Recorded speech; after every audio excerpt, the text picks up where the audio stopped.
Um, And we are live. Welcome, mystery and thriller fans. I am your on-air host and author, Sara DiVello, and I am so excited to welcome tonight Anne-Sophie Jouhanneau, who is here to give us the inside scoop on her brand new book out tomorrow, the French Honeymoon, which takes place in the glamorous City of Lights, Paris itself. And she is going to give us the scoop. So Anne-Sophie, welcome to Mystery and Thriller Mavens. Tell us about the French honeymoon. Thank you. Well, thank you so much for having me. First, Sarah, I'm very happy to be here chatting with you tonight. Yay! So yes, the French honeymoon is about a Paris honeymoon gone horribly wrong. We follow three characters, starting with Taylor Quinn, who arrives in Paris on her alleged honeymoon without a husband, without luggage, but with a lot of stolen money.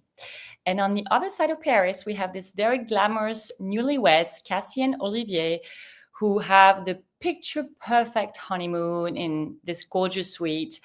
And Cassie is very determined to post on social media a lot so that her life and marriage and honeymoon appear the most beautiful they could possibly be. But deep down, she really doesn't want to be there and with her husband. And then we have Olivier, who very much doesn't want to be with his wife, but really has to. And I'll leave it at that. Well, ooh la la, I'm very excited to talk about all things the French honeymoon. And oh my gosh, I have so many questions myself, and people were submitting questions in advance, and I see people are already coming in. Ooh. So welcome, everybody. If you're new here, here's how it works. Every Monday, I give you my handpicked featured author, and you get to ask them anything. So ask Anne-Sophie about the French honeymoon, about these characters, about her switch from YA to adult. This is her first adult thriller, but not her first book. So we can talk about that, about these characters and so much more. So just get those questions going in the comments. So, Anne-Sophie, I will kick off. So first of all, we open the book with a drowning in a bathtub, it seems. And then we go straight to Taylor, who, as you said, arrives in her hotel, her rather, not the hotel perhaps she was expecting, her not shabby, but not the place that Cassie and Olivier are staying. Then we go to Cassie. Then we go to Olivier, who I wasn't expecting to hear from, because we so rarely hear from the husband. And so I was like, I don't think I've read a thriller where we have heard from the husband. And so I'm so curious to know about all this. Okay, so first of all, of the characters, who was the easiest for you to write and who was the most challenging, and why? That's a great question.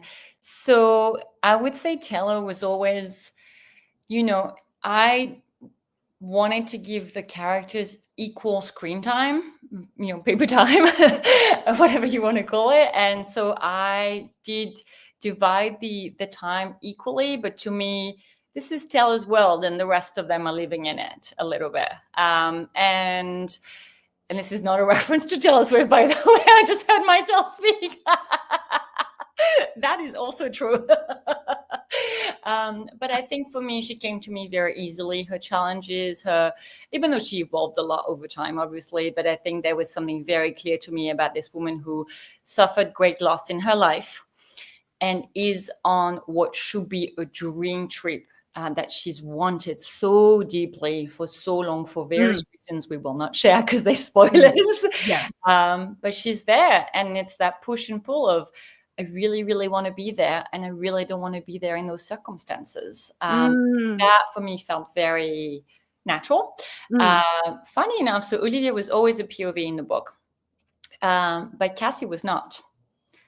Yeah. Oh, interesting. So you had Taylor and Olivier, Cassie's French husband. Yeah. And see, I was so sure that you had Taylor and Cassie, and then you added Olivier. Tell us how that happened. I think I feel like in a lot of ways, well, some of it, I don't want to be too spoilery, right? But I think, Olivier is the French immigrant to New York. He's the guy who needed to get married for the green card. That's a minor spoiler because we find out soon enough. And that is not my personal story, but that is the story of many people I know of, I've heard about. I'm someone who has gone through many immigration processes in my life. So I have been in a situation of I really want to live somewhere and I can't, and I need to figure out the paperwork and the admin part of it. So I think his POV, well, you know, in hindsight, I think that definitely I would find it. I think I would have thought I would find it so difficult to write a male point of view, because I feel like I'm such a girl's girl, if that makes sense. Like I think and my other books are quite feminine, for if that's, you know, I'm not sure that's the right term for it, but female forward, female centric. Thank you. But they deal in a lot of female centric themes, you know, like my first Y in the US was about ballet. So anyway, but I think I approached it maybe less as him being a man and more him as being a French immigrant. So that entry point into his story was natural to me. I think Cassie, as a lot of people who read the book early, you know, picked up on, she's not the most lovable person you've ever met. She's not the easy character. And I think originally I felt like, should she really get a say, or should we just see her through people in her life? And eventually, you know, this is a book I worked on for many years. I received a lot of feedback on it over the years. It would be a different book, but I still like the version of it without Cassie. But I shouldn't say this way, but I really like the final version of it. But I felt like I had my reasons for not having her as a POV originally. And I'll leave it at that so I don't get too spoilery. Ooh. Well, that is very fascinating to me because I am also female centric. You know, I'm a girl's girl, and most of my friends are women and gay men. And so I struggled to write a male POV as one of my POVs. And I was like, I mean, I'm married to a straight man. But I'm like, well, who knows what's going on in that head of his? I don't know. I'm so interested to know that Olivier and Taylor. Oh my gosh. Okay. Well, we have so many questions. I'm going to jump into the comments. Okay. Robin, welcome to the conversation, saying hello, Sara and Anne-Sophie from sunny Coeur d'Alene, Idaho. Actually, Anne-Sophie, maybe you could help me pronounce that better because that looks French. Can I see the chat? Because I actually don't know. Can you see it right here on the screen? I can. Here. Sorry. Coeur d'Alene. Sorry. I do see it. Hello, Robin. Thanks for joining us. So I've probably been saying it wrong as Coeur d'Alene. You know, I'm saying it the French way, but I'm guessing people from Idaho are not saying, you know. No, let's say it the French way. That looks French to me. Okay. Is it Coeur d'Alene? Coeur d'Alene. Coeur d'Alene. That's how I would pronounce it. But Coeur d'Alene. Okay, Coeur d'Alene. That's how I'm saying it from now on. Merci. Okay, Elizabeth is joining us from snowy daffodil location, saying good evening, ladies. Hi, Elizabeth. Hello. John is joining us from Northeast Ohio. Hey, John. Good to see you. Robin says, congratulations on your adult debut book. Okay, so let's pause there and talk. Yeah. How many YA books have you written? In English, 2. Well, published 2. I wrote more.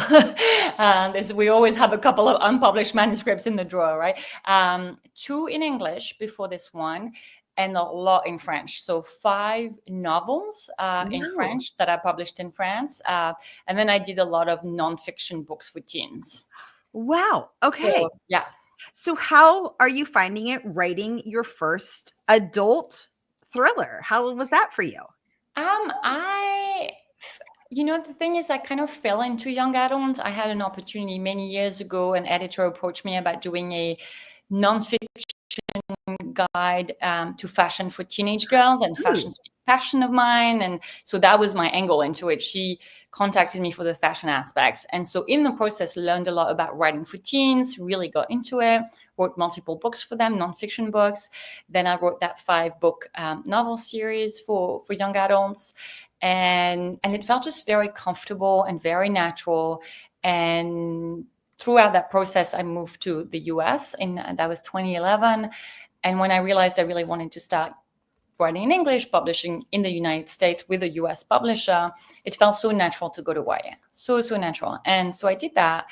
And I got my first book deal for Kisses and Croissants and French Kissing in New York. And I love those books. I had such fun writing them. But I think there was a little bit of a frustration of going down the path that I already carved out for myself, or that others that helped me carve for myself, and having that realization, a little bit when you're a little bit older, of being like, what do I really want to write next? You don't always have to write what you wrote in the past. And I think that's something I know a lot of my author friends grapple with. Just because you did something and maybe you did it well and you were had some measure of success in it, doesn't mean you have to keep doing that. You can always ask yourself the question, what do I really want to write next? Yeah, exactly. So is this, having now written your first adult book and thriller, is this what you want to write next? Are you home, or are you going to keep searching? So I think a little bit of both. I think I'm a traveler by nature. I'm someone who I've lived in multiple places in the world. I've traveled a lot. So this was a 2-book deal. So I did already write my second thriller, which is currently with my editor. I don't have, I haven't revised it yet.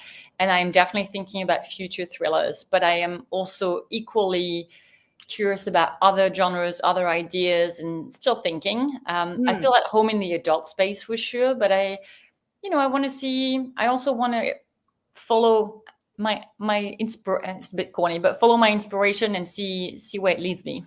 I love that. And you should.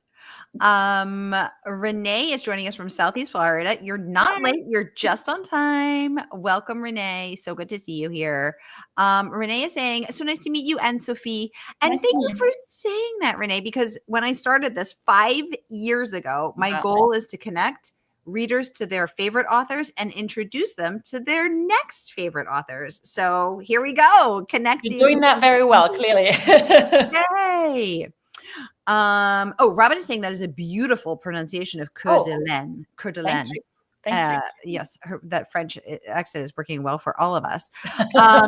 Oh my goodness. My favorite librarian, Bookstagrammer Extraordinaire, is in the chat. Welcome, Anissa Joy, saying happy Pub Week. Was this the original title and the original cover? Great question. Yes, that is a great question. Thanks for asking. The title, yes. I had this very strange experience, which I feel like might never happen to me again, where I went to bed one night thinking, what am I going to write next? I want to move away from the super cute young adult rom-com.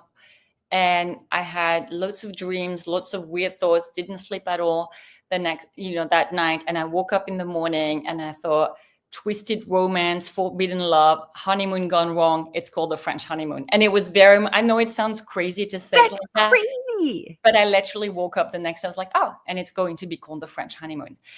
And honestly, that was in 2018 and the title has never changed. And people have liked it. Every time I mentioned it, I think there was a good response to it. And so that was the title from minute one, I would say. The cover, it's a much all more the hearts going up on Facebook is just telling me that this is resonating with people. Love this. Okay, great. Oh my God, so cool. Yeah. Okay, now let's talk about it. It's weird to say because it sounds a little bit cliche. I think one of my cats is about to make a live appearance. Bring the cat on. We love when the pets come on. If my laptop gets knocked off, you know why. Bring the cat on the screen. Let's meet the kitty. No, she jumped off. I think she heard me. She got stage fright.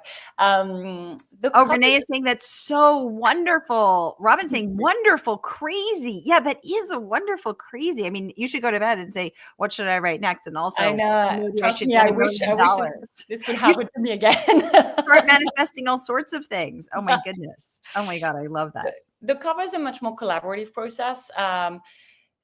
It did not originate from me, right? So my team, the art director at my publisher, Source Books, came up with a few concepts. They sent that to me. I sent feedback. We went back and forth a few times, changed the colors, especially the font color, changed a few times. So yeah, and then my publisher does the thing where they send it out for testing. So they don't explain exactly how they do it, but they like to basically put it out to a larger audience. And say, does this cover or this cover resonate a bit more with you? So they like to pick a couple of options. The author might say, I like these 3 options, and they will test those. So yeah, eventually we landed at this cover, which I love. And I had this thing where I realized after the fact that the yellow color to me looks very honey colored, and I kind of love that connection. I know maybe that's just a me thing and nobody else will make that connection. But when I saw it, I thought, oh, it's like yellow, honey yellow. Ooh. Ooh, and it looks, I mean, you could almost picture this as the hotel or, Yeah. a woman in the window, doing something mysterious in there. So it is a beautiful cover and a beautiful title. And I love knowing that you literally dreamed it up. So that's so cool. Robin is saying she hopes that you can continue to write both genres. Thank you. Yeah, I love that. Renee saying, congratulations, Anne-Sophie. Happy publication week of your first adult novel. I know Thank this you. is so exciting. Very exciting. Elizabeth wants to know, is there any French custom or habit that you struggle to convey to your American readers? Ooh, let's talk about that, because you ground the reader so deeply in Paris and especially with Cassie, I think, her experience of not speaking the language, being with a partner who does it, it's hard to be in a place that you don't speak the language and feeling like people are talking about you and not knowing how to order. And she's, adjusting. Yes, no, absolutely. Tell us about that. French customs, that's a great question. I think, I've lived in the US now for a long time, and there's still a lot of customs that feel different to me.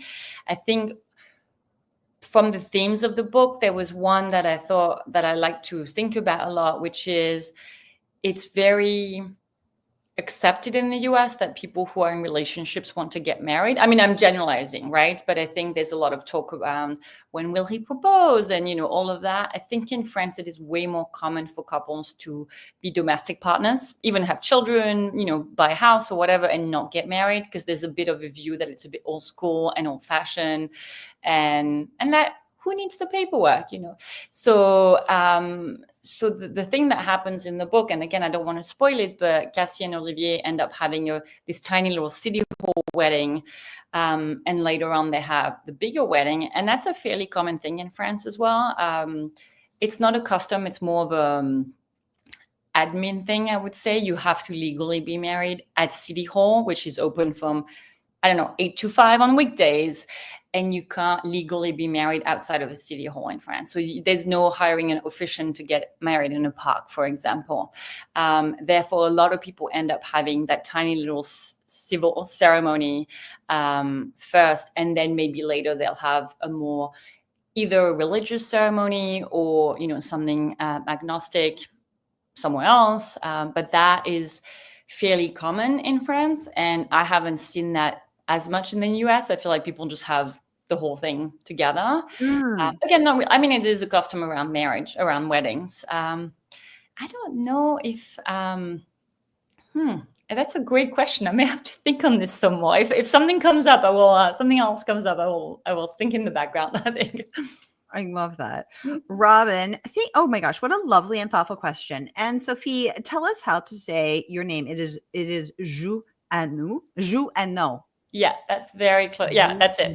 Jouhanneau. So the H is silent, and the last few letters is just like no and O, basically. It's like saying no. Anne-Sophie, Jouhanneau. Perfect. Okay. Perfect. Merci beaucoup. Okay, Margaret is joining us from Portland, Oregon, saying, I'm just catching up on this one. I love the sound on this, of this one. Very timely themes. Very timely themes indeed. Yes. Margaret, thank you for that.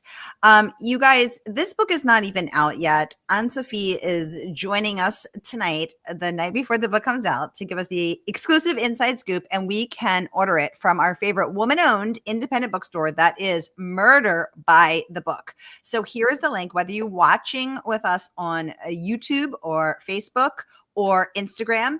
Here is the link where you can click and order your copy of The French Honeymoon. Robin's asking a very timely question. Is it common for women to retain their birth last name in France? It is not. And that is another thing. Again, it's not a custom, it's more of a legal thing. And that will sound, again, very antiquated, I think, to a lot of women. But in France, when you get married, women, not men, who get married automatically have a married last name. That you automatically have, your birth name is always your birth name. And the minute you're married, I don't know if that's the case for couples with, both couples are women. Mm. But I know that, automatically you get a married name. You have the option of using it or not using it in your daily life. Meaning that, so if I go vote in France, they always use your birth name. But so I have to vote with, I vote with I did not change my name in any way, so that doesn't apply to me. But like women who did change their name to their married name, they will vote with their birth name. However, it is very common to change it for work, for bank statement, like your bank accounts, your whatever. But it is very common, but automatically the name is there. Therefore, you do not apply to change your name. I think in the US, women have to do that application to change their name, right? It's a process you have to go through. That process is automatic. So I think a lot of people, and it's because it's kind of automatic, a lot of women do end up just going with it. And to my family, I've explained several times that I did not change my name, and they don't quite grasp it because it's not a change. It's an automatic change. And therefore only people in France will call me by my husband's last name. It's so interesting. And Robin is asking a very timely question because the U.S. House of Representatives last week passed the so-called SAVE Act, which means that women have to, and that everyone who votes has to have the same last name on their birth certificate and driver's license, which of course is a real problem for women who have changed their name when they got married, or anyone who's changed their name. Yes. And this affects 25% of the voting population. So it's not a great situation for us. I did not change my name because I felt like I had worked hard to become myself, and I like my Italian last name. But I will say my husband has a very long and complicated last name, so there were many reasons why, and I have a long hyphenated first name. So I think for me there were practical, personal, emotional reasons. I had already published before we were married, so that was important to me as well. Very smart. Margaret saying, and the French love their paperwork. LOL. Yes. That is very true. Renee is saying that her brother told her today that his daughter's boyfriend took her brother and her sister-in-law to lunch today and asked if he could marry their daughter. He plans on proposing in the summer. I'm not sure that my niece wants to be married. She's been living with the guy for about 3 years already. Right. Which would be, no big deal in France. Yeah. Which it's very common. And I will say I have family members who are somewhat religious and they're still unmarried. They didn't marry their spouse. I mean, I would never change my name either, Renee. Like that's my history, my culture, my everything. Yeah. Anne-Sophie, I want to talk about some of the amazing praise that this book has got. Let's kick off with Emiko Jean. Emiko was on for her last book as well, and she had wonderful words of praise. She said that this is a propulsive page turner about money, forbidden love, and toxic relationships where Paris is anything but the city of love. Razor sharp and twisty. Don't sleep on this dark confection of a novel. I love that she said dark confection of a novel. That was such a poetic and well said. And she is not the only one raving. May Cobb, who's been on every year for her last 4 books, I think, said that this is Lucy Foley meets Frida McFadden, utterly addictive, binge-worthy thriller with shifting POVs and twists that will have you second-guessing at every turn. I completely devoured Anne-Sophie Jouhanneau's French Honeymoon, which is destined to be one of the most buzzed about books. Dazzling prose and a dazzling Parisian backdrop to match. Reading The French Honeymoon is like watching Single White Female as if it was filmed by Alfred Hitchcock. I love old movies and I love May Cobb, so I was like, oh my God, that's so on point. And the praise just keeps going and going. Ashley Winstead, Kimberly McCrate, and Lucy Foley, who wrote The Paris Apartment and who was on for that book as well, who is British, but her book took place in Paris, which was such a fun, twisty thriller.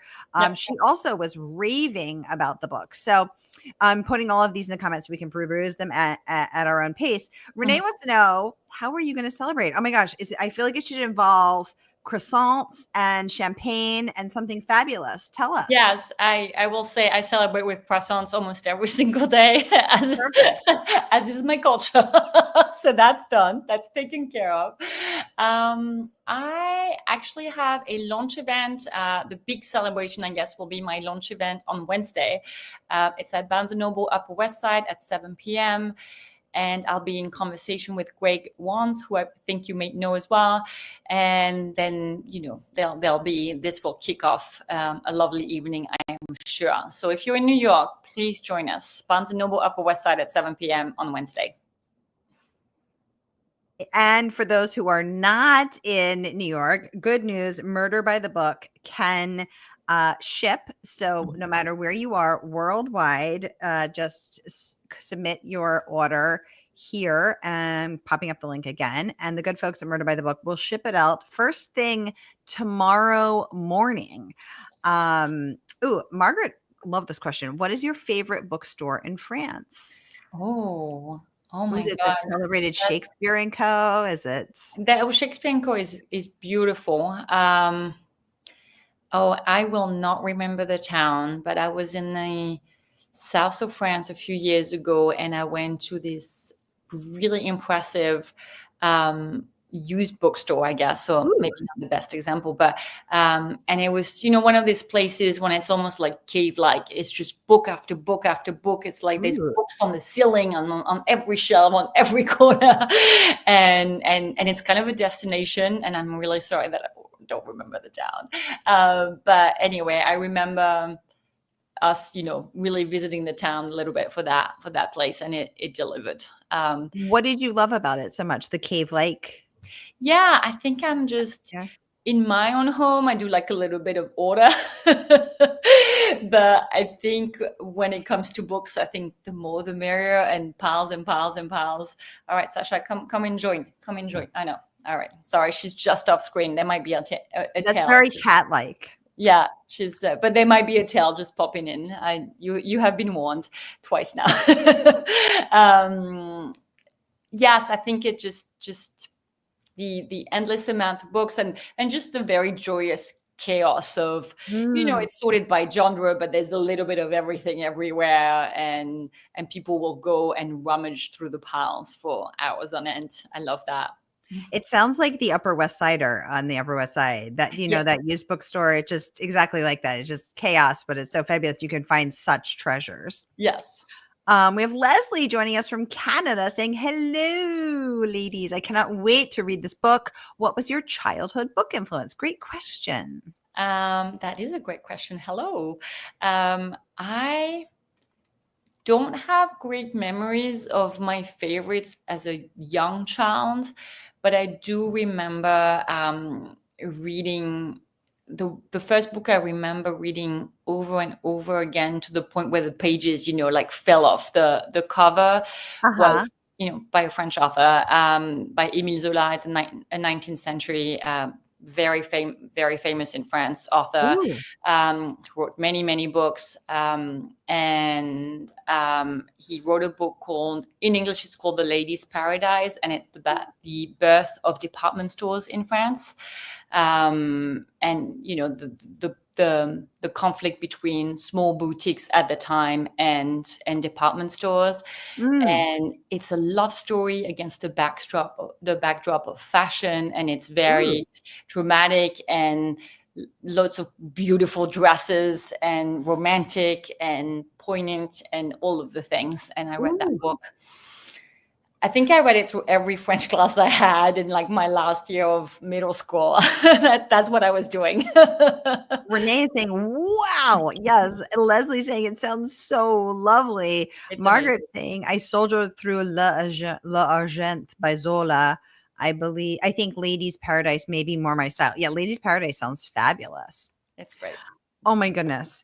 You guys, there's so many more words of praise from Ashley Winstead, who has been on for her last two books, as well as oh my goodness, just the list just keeps going. I'm putting them all right here. Kimberly McCrate and oh my gosh, they're all right here, so you can peruse them at your own leisure, and see what all of these other fabulous authors, Sarah Ox, had to say. And then again, you can pre-order from our favorite woman-owned, I'm going to pop it up again, independent bookstore. That is, of course, Murder by the Book. So whether you're watching with us on Facebook, YouTube, or Instagram, here is that link.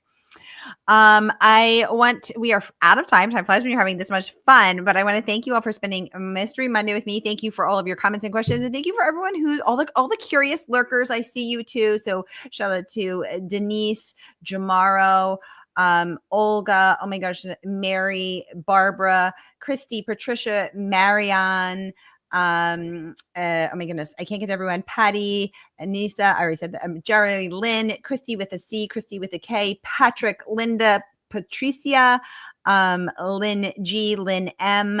Oh my goodness. Hi, everybody. And if you're watching in Thriller Book Lovers, Bitchy Bookworms, or Mystery and Thriller Mavens, thank you for joining us there as well. We can't see you, but you can see each other. Margaret saying felicitations, Anne-Sophie. Renee saying thank you, Anne-Sophie and Sara, for a wonderful evening. Yes, merci beaucoup. And everybody, thank you. Leslie, thank you so much. Everybody, thank you so much for joining us. And I hope your week is off to a killer start. May the days and the pages fly by. And be sure to grab your copy of The French Honeymoon. Thank you. Au revoir.